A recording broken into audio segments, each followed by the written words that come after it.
یعنی ہم نے دنیا کی زندگی کو ترجیح دے دی ہے، اور یہ بات جو ہے یہ بہت بڑا جرم ہے، اور یہی جرم آپ کے جہنم میں جانے کے لیے کافی ہے۔ ترجیحات ہوتی ہے نا، اور یہ بڑی سادی سی بات ہے، اور احساس ہونا چاہیے اس کا۔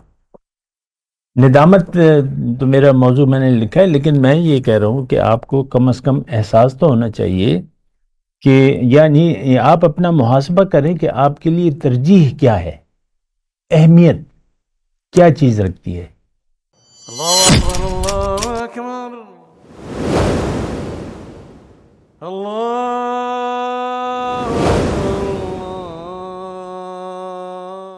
اعوذ باللہ من الشیطان الرجیم، بسم اللہ الرحمن الرحیم۔ اللہم صلی علی سیدنا محمد معدن الجود والکرم وآلہ وسلم۔ سامعین و ناظرین اکرام، السلام علیکم ورحمۃ اللہ وبرکاتہ۔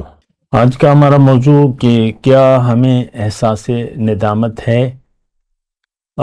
ہو سکتا ہے میرے یہ موضوع جو ہے بہت سے لوگوں کی ابتدائی طور پہ سمجھ میں نہ آئے، لیکن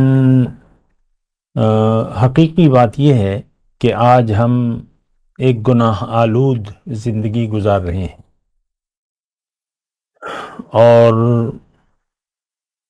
یعنی ہماری جو یہ جو کتاب ہے ہماری، وہ جرائم سے بھرپور ہے، اور لیکن یعنی ہم گناہ آلود زندگی گزار بھی رہے ہیں اور شدید گناہوں میں مبتلا ہیں، لیکن ہمیں اس کا احساس نہیں ہے۔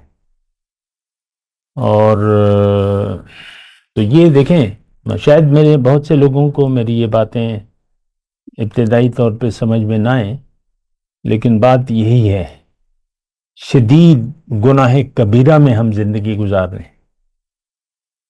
گناہ بہت بڑا کبیرہ، بہت بڑا گناہ۔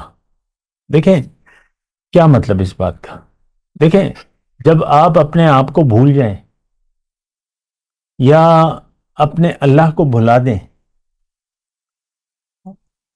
اور تو اس کا نتیجہ کیا ہوگا کہ جب آپ نے اپنے اللہ کو بھلا دیا، اس کی میں تفصیل کرتا ہوں، لیکن تو پھر آپ اپنے آپ کو بھول جائیں گے، اپنی حقیقت کو بھول کر پھر زندگی گزاریں گے۔ اللہ کو بھلانے کا مطلب کیا ہے، اللہ کو یاد کرنے کا مطلب کیا ہے؟ تو دیکھیں، انسان کو اللہ تعالیٰ نے بنایا ہے اپنے لیے۔ اب یہ زندگی اگر اللہ کے لیے، اب اس کو چاہیے کہ یہ اللہ کے لیے زندگی گزارے۔ سادہ سی بات ہے، اپنے لیے بنایا ہے۔ اللہ ہماری منزل ہے، ہم نے اللہ کے راستے پر چلنا ہے اور اللہ تک پہنچنا ہے، سیدھی سمپل۔ صراط مستقیم کیا ہے جو آپ ہر نماز کی ہر رکعت میں پڑھتے ہیں؟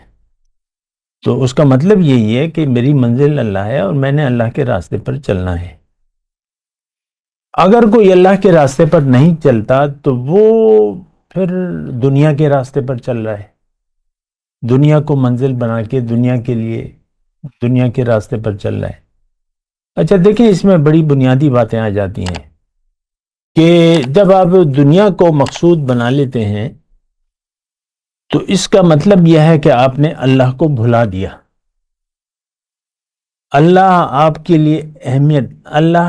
لیے اب اہمیت نہیں رکھتا زندگی میں۔ بات بڑی گہری ہے اور سادی ہے۔ اللہ آپ کی زندگی میں اب اہمیت نہیں ہے، اللہ کا نام برائے نام ہے، جو کچھ بھی ہے۔ تو آپ اپنے رب کو بھول جائیں، اپنے خالق کو، اپنے محبت کرنے والے کو بھول جائیں، اور پھر کسی اور سے محبت کرنے لگے، اس کی مخلوق کو یا مادہ یا میٹیریل یا دنیا یا جو بھی آپ کے متعلقات ہیں، اللہ تعالیٰ نے وہ گنوائے، تو وہ ہمیں زیادہ پیارے ہیں اور محبوب ہیں۔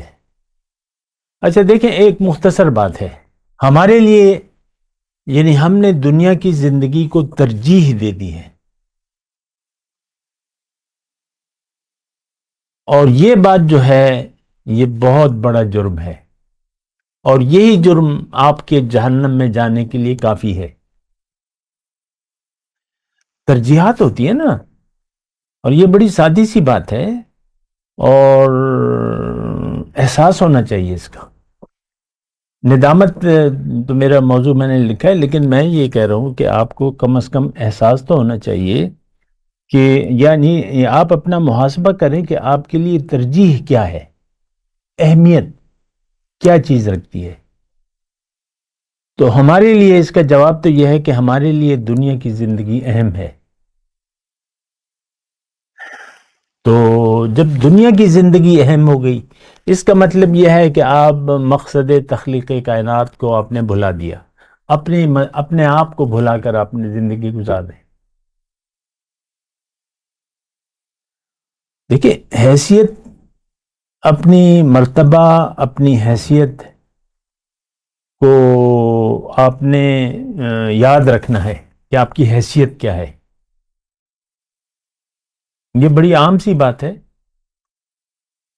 لیکن ہمیں اس کا احساس نہیں ہے۔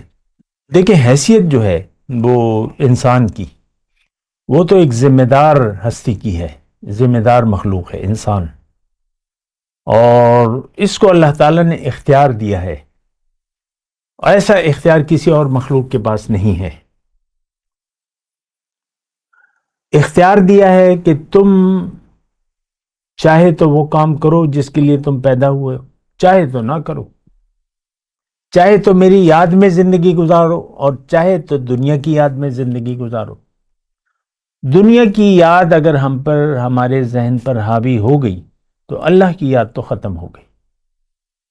آج دیکھ لیں، اللہ کی یاد، یعنی اللہ کی یاد یہ ہے کہ آپ کے ہر کام میں اللہ کا احساس ہو، اللہ کا حکم اور نبی کا طریقہ، دو باتیں۔ اور قرآن ہمیں، اسلام، قرآن، دین ہمیں اخلاق سکھاتا ہے کہ تم زندگی کیسے گزارو۔ حضور صلی اللہ علیہ وسلم فرماتے ہیں، بعثت لأتمم مکارم الاخلاق، میں اس لیے بھجوایا گیا ہوں کہ اخلاق کی تکمیل کروں۔ کان خلقہ القرآن، حضور صلی اللہ علیہ وسلم کے بارے میں ہم عائشہ فرماتی ہیں کہ ان کا اخلاق قرآن تھا۔ تو دیکھیں، اخلاق کیا ہے؟ رویہ، آسان مطلب ہے نا، رویہ۔ ایک تمیز کا ہوتا ہے، ایک بدتمیزی ہوتی ہے، رویوں کی بات ہے سر۔ اچھا اخلاق، تو اچھے اخلاق میں تو بدتمیزی ہے نہیں، تمیز ہے، ادب ہے، اور تعمیل حکم ہے۔ تو خیر، میں احساس ندامت کی بات کر رہا ہوں، اور جو ابتدا میں نے بات کی تھی وہ یہ تھی کہ ہم گناہ آلود زندگی گزار رہے ہیں، اور گناہ کبیرہ کے مرتکب ہو رہے ہیں ہم ہر آن۔ اس کا مطلب یہ ہے کہ آپ جب اپنے آپ کو بھلا دیتے ہیں، اپنی منزل کو بھلا کر باطل کو مقصود بنا لیتے ہیں، تو یہ گناہ کبیرہ ہے، بہت بڑا جرم ہے۔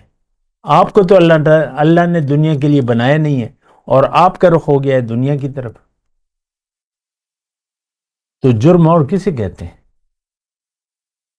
مثال کے طور پہ پولیس کا کام ہے جرائم کی روک تھام، مثال دے رہا ہوں، اور پولیس کے جو لوگ ہیں وہی جرائم میں ملوث ہو جائیں، چوریاں، ڈکیتیاں، قتل، غارت۔ پولیس کا کام تو یہ نہیں ہے نا، اس کو روکنا ہے۔ تو اسی طرح ہمارا جو کام ہے وہ تو بندگی ہے، فساد نہیں ہے اور نافرمانی نہیں ہے۔ اللہ نے فرمایا، میں نے تمہاری کامیابی اس میں ہے کہ تم میرے حکم کے سامنے سر جھکا دو اور زندگی بندگی میں گزارو، اور اگر تم بندگی نہیں کرو گے تو وہ تو شرمندگی ہوگی، اور وہ گناہ عظیم ہے۔ یہ جیسے جو میں گناہ کہہ رہا ہوں، اصل میں یہ جو بات میں کر رہا ہوں، جو عوام ہیں جو میں پہلی مرتبہ سن رہے ہیں، تو وہ تھوڑا سا تعجب میں کام لیں گے، تعجب میں ہوں گے کہ بھئی یہ کیا کہہ رہا ہے، کیونکہ گناہ تو ہماری نظر میں چند ہیں۔ قتل، چوری، زنا، ڈاکہ، یہ نہیں، ایسی بات نہیں ہے۔ زندگی کی نیت اگر آپ کی بدل گئی تو اب ساری زندگی آپ گناہ میں گزاریں گے۔ گناہ کیا ہے؟ میں نہیں مانتا، میں نہیں مانتی، یہ تو ہماری آج فطرت میں پڑ گئی ہے۔ فطرت تو نیک ہے ہماری، لیکن ہم نے عادت بنا لی ہے۔ مرضی اپنی ہے ہماری، بیوی کی مرضی ہے خاوند کے ساتھ کیا سلوک کرے گی، شوہر کی مرضی ہے کہ وہ بیوی کے ساتھ کیا سلوک کرے گا، اور یہ بھی شوہر بیوی تک محدود نہیں ہے بات، یہ ہماری تمام زندگی ہم اپنی مرضی سے جی رہے ہیں اور اپنی مرضی جینا چاہتے ہیں، اور ہمیں اس پر ندامت نہیں ہے، ہمیں احساس بھی نہیں ہے کہ بھئی اللہ نے تو ہمیں اطاعت کے لیے بنایا ہے۔ ما خلقت الجن والانس الا لیعبدون، بات کرتے ہیں ایک وقفے کے بعد۔ وآخر دعوانا ان الحمدللہ رب العالمین۔ السلام علیکم ورحمۃ اللہ وبرکاتہ۔ مولاي صل وسلم دائما ابدا على حبيبك خير الخلق كلهم